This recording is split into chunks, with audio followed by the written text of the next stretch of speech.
The morning of June 4, 1942, began with Lieutenant Norman Kleiss watching his altimeter climb through 19,000 feet.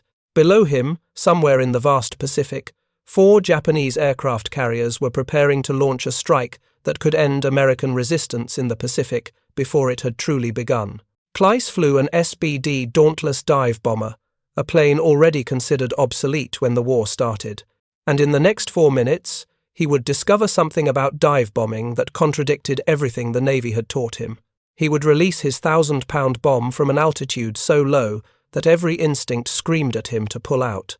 He would use a technique that violated official doctrine so completely that his squadron mates thought he'd lost his mind during training runs. And that technique, born from desperation and refined through trial, would help him become the only pilot at Midway to score direct hits on 3 different Japanese warships. The story of how American dive bomber pilots accidentally discovered that diving lower produced impossible accuracy begins not at Midway. If you're enjoying this deep dive into the story, hit the subscribe button and let us know in the comments from where in the world you are watching from today. But in the classrooms and training fields where the Navy taught its aviators the science of dropping bombs on moving targets from screaming vertical dives. In early 1942, Naval Air Station Jacksonville hummed with the controlled chaos of training squadrons preparing for war.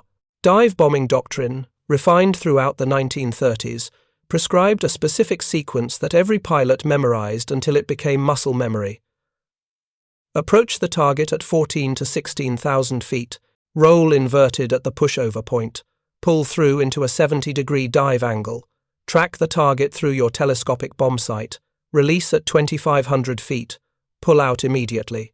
The doctrine emphasized that 2,500-foot release altitude for a reason. It gave pilots maximum time to recover from their dive before hitting the water. It provided a safety margin for equipment failure or pilot error. And most importantly, it kept aviators above the effective range of light anti-aircraft fire that Japanese warships could throw up from their decks. The mathematics seemed straightforward. A 1,000-pound bomb released at 2,500 feet from a 70-degree dive would impact approximately 3 seconds after release. During those 3 seconds, the bomb would travel both vertically and horizontally, following a parabolic trajectory influenced by the aircraft's forward velocity, wind conditions, and the bomb's own aerodynamic characteristics. Navy ballistics tables calculated the precise aim point correction needed for each combination of altitude, dive angle, and target speed. What the doctrine didn't account for was that higher release altitudes introduced more variables into an already complex equation. A bomb released at 2,500 feet traveled through approximately 180 feet of horizontal displacement before striking the target. During that flight, crosswinds could push it off course. Air density variations could alter its trajectory. The turbulent air behind the diving aircraft could destabilize the bomb's fins. Small errors in release timing, differences of just 1/10 of a second, translated to 15 or 20 feet of missed distance on the target. Against a stationary ground target, 15 feet didn't matter much. Against a carrier executing evasive maneuvers at 30 knots, capable of turning sharply and changing speed, 15 feet was the difference between a catastrophic hit and a complete miss. The Japanese had learned this lesson at Pearl Harbor. Their Kate torpedo bombers and Val dive bombers achieved devastating accuracy by attacking from much lower altitudes than American doctrine allowed. But the Navy's Bureau of Aeronautics dismissed Japanese tactics as reckless. American pilots were supposed to be better trained, more disciplined, more precise. They didn't need to risk their lives flying into the teeth of anti-aircraft fire. Lieutenant Norman Kleiss didn't start out as a revolutionary. Born in Coffeyville, Kansas in 1916, he graduated from Annapolis in 1938, standing 245th in his class of 438 midshipmen. After the required 2 years in the surface fleet, he earned his wings at Pensacola in April 1941, and reported to Scouting Squadron 6 aboard the carrier Enterprise. Kleiss was methodical, precise, and obsessed with bombing accuracy. During training exercises in the waters around Hawaii, he kept detailed notes on every practice dive, release altitude, dive angle, airspeed, G-force during pullout, miss distance. He noticed a pattern that troubled him. When he released at the doctrinal 2,500 feet, his bombs scattered across a fairly wide area. Some runs produced excellent accuracy. Others resulted in misses of 30 feet or more, even when he'd executed the dive perfectly. The problem gnawed at him. He'd tracked the target flawlessly. His dive angle was exact. His airspeed matched the specifications, but the bombs still missed by margins that would be unacceptable in combat. So Kleiss started experimenting. During one training run in late May 1942, he held his dive 300 feet longer than doctrine specified, released at 2,200 feet instead of 2,500. The difference in his bombing accuracy was immediate and dramatic. The bomb impacted within 20 feet of the target. He tried it again. Same result. Tighter impact pattern, better consistency. He started releasing at 2,000 feet, then 1,900. His bombing scores improved with each increment lower. But there was a problem. Flying lower meant higher G-forces during pullout, and higher G-forces meant increased risk of blacking out. The human body isn't designed for the forces involved in recovering from a 70-degree dive. When a pilot hauled back on the stick to begin pullout, he subjected his entire circulatory system to acceleration that made his blood suddenly weigh multiple times its normal weight. At 4 Gs, peripheral vision started to fade in a phenomenon called greyout. At 5.5 Gs, complete blackout occurred. The pilot remained technically conscious but couldn't see anything. At 6 Gs and above, consciousness itself slipped away as the brain, receiving perhaps 30% of its normal blood flow, simply shut down. The standard 2,500-foot pullout required immediate, aggressive back pressure on the stick. The pilot was already running out of altitude, so he had to arrest the dive as quickly as possible. That aggressive recovery generated a 6 to 7 G spike that pushed many pilots right to the edge of blackout. Some crossed that edge. Training squadrons across the country were reporting incidents of pilots losing consciousness during pullout and auguring straight into the ocean or ground. Kleiss discovered something that contradicted conventional wisdom. When he released at lower altitudes, he could execute a more gradual pullout. The key was starting from a more vertical attitude. At 2,500 feet, the aircraft had already begun to shallow out from the pure vertical dive. But at 1,900 or 2,000 feet, the SBD was still nearly straight up and down, diving at 80 degrees or steeper. That steeper angle allowed for a longer recovery arc. Instead of yanking the stick back, Kleiss could apply steady, progressive back pressure and roll out of the dive over a longer period. The same altitude change, achieved with gentler forces, peak G-load stayed below 5 Gs, well within the range where he could maintain full consciousness and continue to function effectively. More importantly, the gradual onset gave his cardiovascular system time to compensate. He could maintain his anti-G, straining throughout the maneuver instead of having it overwhelmed by a sudden spike. He learned to grunt forcefully with each breath, tensing his leg and abdominal muscles to trap blood in his upper body. But there was another factor that made low releases so effective, something the Navy's ballistics engineers hadn't fully appreciated. When Kleiss released at 1,900 feet with the aircraft still nearly vertical, the bomb dropped almost straight down. Minimal horizontal component. Wind effects became negligible. The trajectory was essentially a straight line from release point to impact point. It was ballistically simpler, and simplicity meant accuracy. The bombsight mathematics that seemed complicated at 2,500 feet became beautifully straightforward at lower altitudes.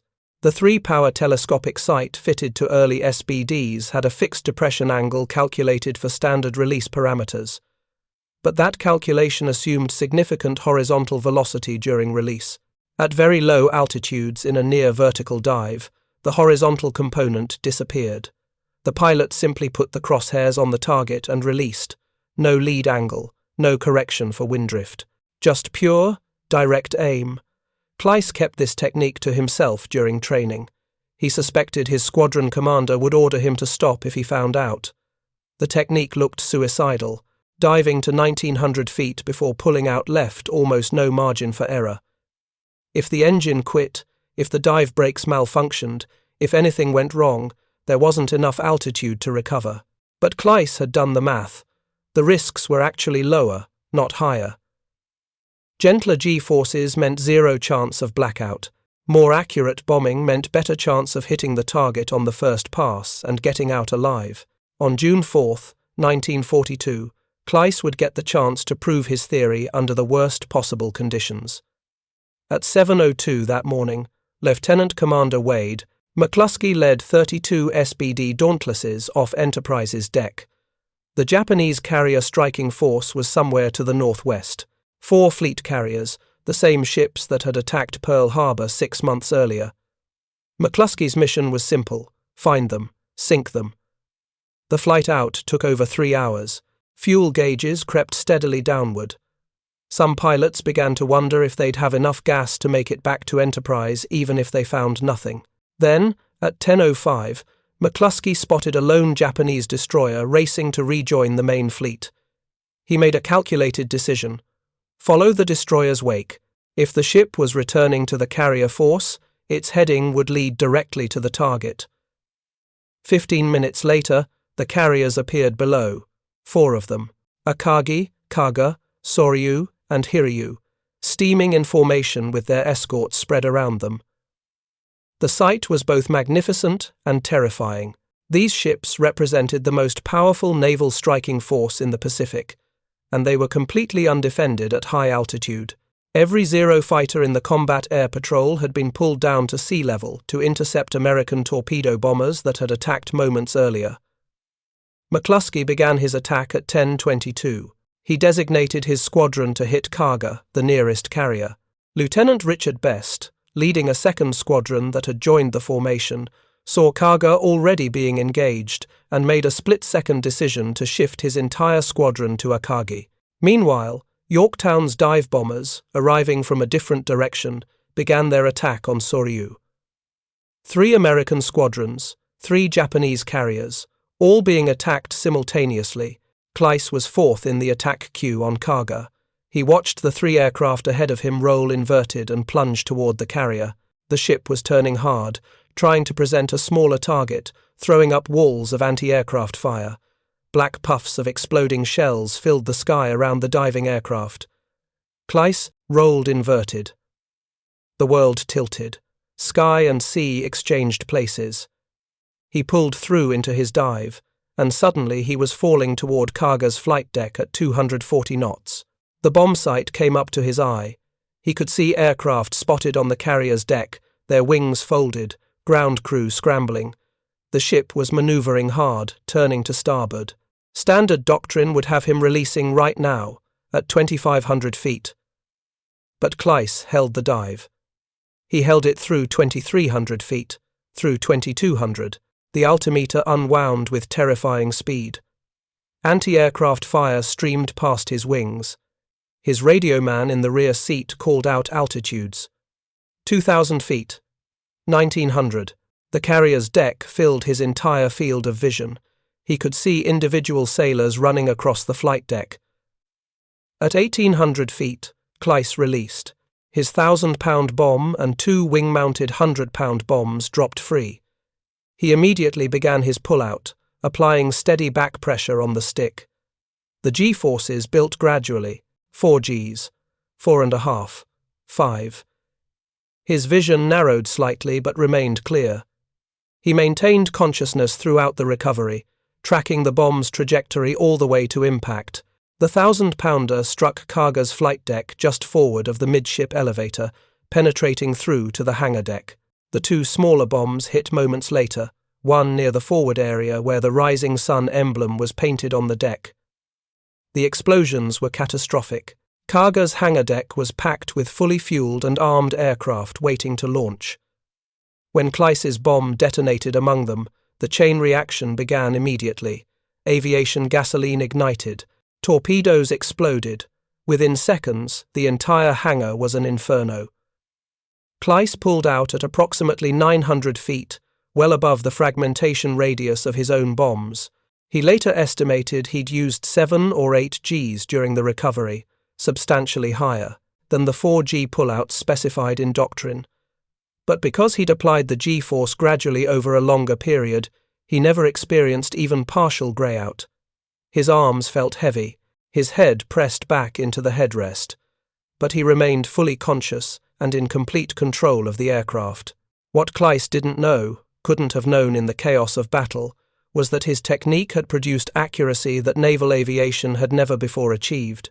Post-battle analysis would show that his bombs struck within a 50-foot circle, against a maneuvering carrier, in combat conditions, under fire. That level of precision was supposed to be impossible from a dive bomber.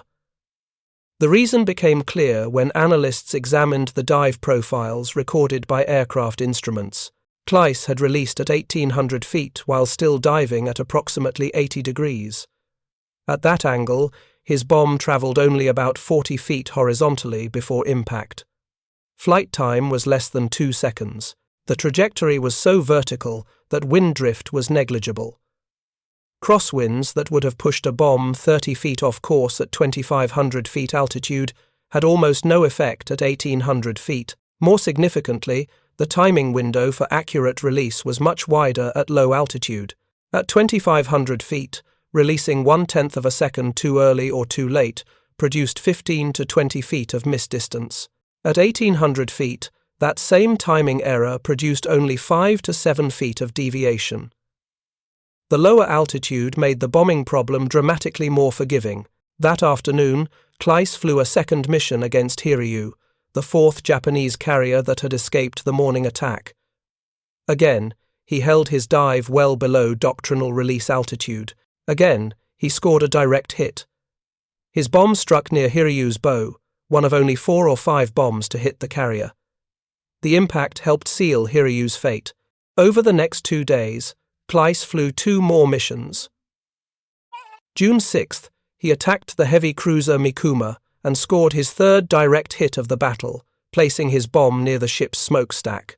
He was the only pilot from either fleet during the entire Battle of Midway to land hits on 3 different enemy warships. His achievement wasn't luck. It was technique, but here's what makes Kleiss's story remarkable. He wasn't the only pilot using low-altitude releases at Midway. Several other aviators had independently discovered the same technique. Lieutenant Dick Best, who led the attack on Akagi, released at approximately 2,000 feet and scored a direct hit on that carrier's flight deck. Lieutenant Commander Maxwell Leslie, leading Yorktown's bombing squadron against Soryu, pressed his attack to 1,900 feet before releasing. The pattern was unmistakable. Pilots who released at or below 2,000 feet achieved hit rates dramatically better than pilots who followed standard doctrine. The numbers told the story. Of the 15 to 18 direct hits scored by American dive bombers during the Battle of Midway, at least 12 were delivered from release altitudes below 2,100 feet. The correlation between low altitude and accuracy was undeniable. The Navy's Bureau of Aeronautics couldn't ignore results like that. In the months following Midway, analysts began a comprehensive review of every dive bombing attack in the Pacific campaign. They examined gun camera footage showing exact release altitudes. They interviewed pilots about their techniques. They ran wind tunnel tests on bomb trajectories at various release points. And gradually, reluctantly, they reached a conclusion that contradicted 2 decades of dive bombing doctrine. Lower releases were safer and more accurate than high releases. The Bureau convened a technical conference at Anacostia Naval Air Station in September 1942. Test pilots flew instrumented dives with medical monitoring equipment. High-speed cameras captured the exact dynamics of pull-out sequences. Engineers calculated G-force profiles for different dive techniques. The data confirmed what combat pilots had discovered through trial and error. A pilot who released at 1,800 to 2,000 feet could execute a more gradual pullout that generated peak forces around 4.5 to 5 Gs. A pilot who released at 2,500 feet and pulled out aggressively generated 6 to 7 Gs. The lower release was physiologically easier, not harder. The key was the dive angle at release. At 2,500 feet, the aircraft had already begun to shallow out. The pullout required yanking the stick back to arrest the descent quickly. At 1,800 feet, the aircraft was still nearly vertical. The pullout could be more gradual, spreading the G-forces over a longer period. Wind tunnel data revealed why accuracy improved at lower altitudes. If you find this story engaging, please take a moment to subscribe and enable notifications. It helps us continue producing in-depth content like this.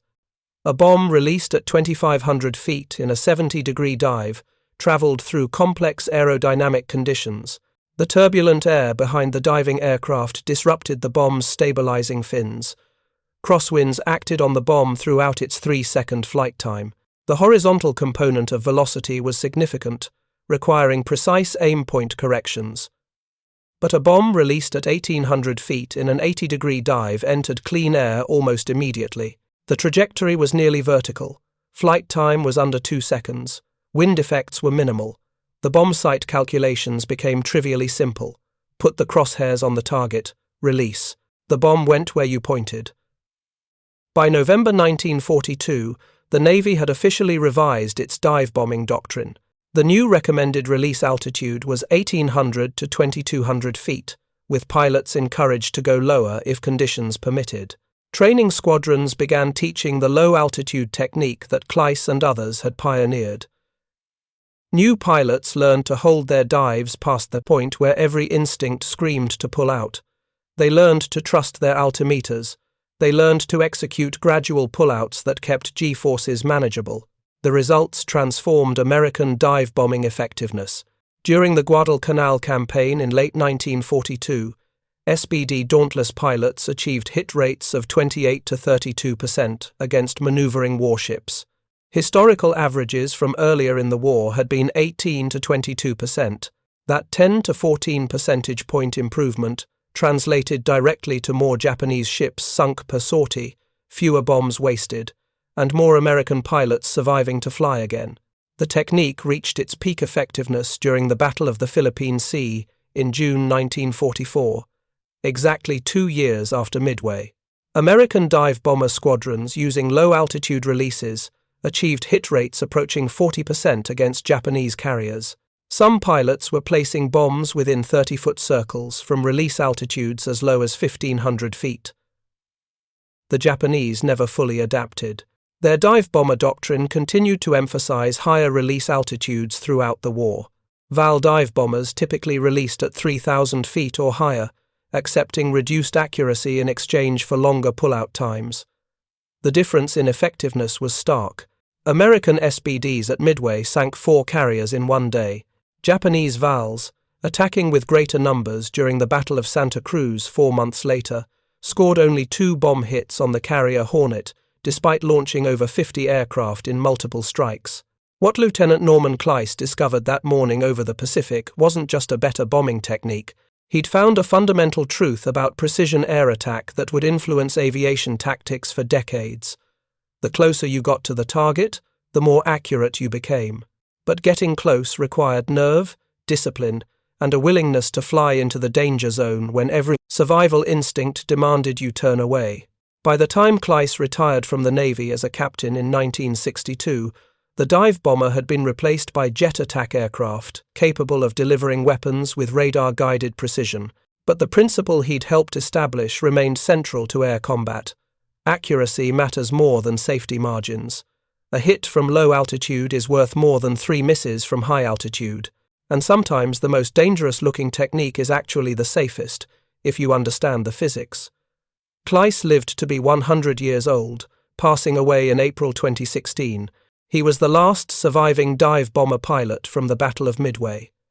In his memoir, written when he was 99, he described that moment at 1,800 feet above Kaga's deck, with anti-aircraft fire streaming past his wings and the carrier filling his entire field of vision. He remembered thinking he was either going to score a perfect hit or die trying. There wasn't going to be a middle outcome. The bomb hit perfectly.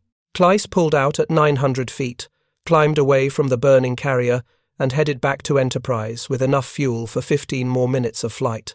His radio man, John Snowden, tapped him on the shoulder and gave a thumbs up. They'd survived, and they'd just helped change the course of the Pacific War. The Battle of Midway demonstrated what precision dive bombing could accomplish when executed with perfect technique. 4 Japanese carriers sunk in exchange for losing 35 American torpedo bombers and their crews. The cost-benefit mathematics were staggeringly one-sided. But the true lesson wasn't about the overall battle. It was about what happened in those 4 minutes, when Kleiss and his squadron mates rolled into their dives above the Japanese fleet. They'd violated doctrine. They'd held their dives hundreds of feet longer than training specified. They'd released at altitudes that looked suicidal to observers. And, in doing so, they'd achieved accuracy that rewrite the rules of naval aviation, not through recklessness, but through understanding that physics and human physiology could work together instead of against each other. The delayed pull-out technique, as it came to be called, spread through every carrier air group in both oceans. By mid-1943, holding your dive to 1,800 feet wasn't considered dangerous, it was considered standard. The pilots who'd been taught to release at 2,500 feet seemed recklessly inaccurate by comparison. A new generation of aviators learned to ride their dives down to altitudes that would have terrified the instructors who'd trained Kleiss just 2 years earlier. The final statistics from the Pacific War showed that dive bombers using low-altitude release techniques sank or damaged 47% more enemy shipping per sortie than units using pre-Midway methods. They did it with lower loss rates, better pilot survival, and accuracy that transformed the dive bomber from an area weapon into a precision instrument. The technique that seemed suicidal in June 1942 had become the standard by which all other bombing methods were measured. The pilots who'd learned to trust physics over instinct, who'd trained themselves to hold those screaming dives just a few seconds longer than every nerve in their body demanded, had rewritten the fundamental rules of air combat. They'd learned that sometimes the shortest distance between you and the target isn't just the fastest route, it's also the most accurate, and when you're dropping a 1,000-pound bomb on a carrier executing evasive maneuvers at 30 knots, accuracy is the only thing that matters. Lieutenant Norman Kleiss proved that at 1,800 feet above Kaga's deck on the morning of June 4, 1942. He held his dive past the point where doctrine said he should pull out. He released at an altitude that looked like certain death. And he placed his bomb within 50 feet of his aim point against a maneuvering target under fire. That's not luck. That's not courage. That's understanding that the physics of falling bodies doesn't care about military doctrine. A bomb released from lower altitude in a steeper dive will always be more accurate than a bomb released higher up in a shallower dive. The mathematics are irrefutable. The only question is whether you have the nerve to prove it. Kleiss had that nerve. So did Dick Best and Max Leslie and dozens of other dive bomber pilots who independently discovered the same technique during those desperate months when the outcome of the Pacific War hung in the balance. They flew lower than anyone thought possible, they achieved accuracy that shouldn't have been achievable, and they did it by learning to pull out late. Thank you for watching. For more detailed historical breakdowns, check out the other videos on your screen now, and don't forget to subscribe.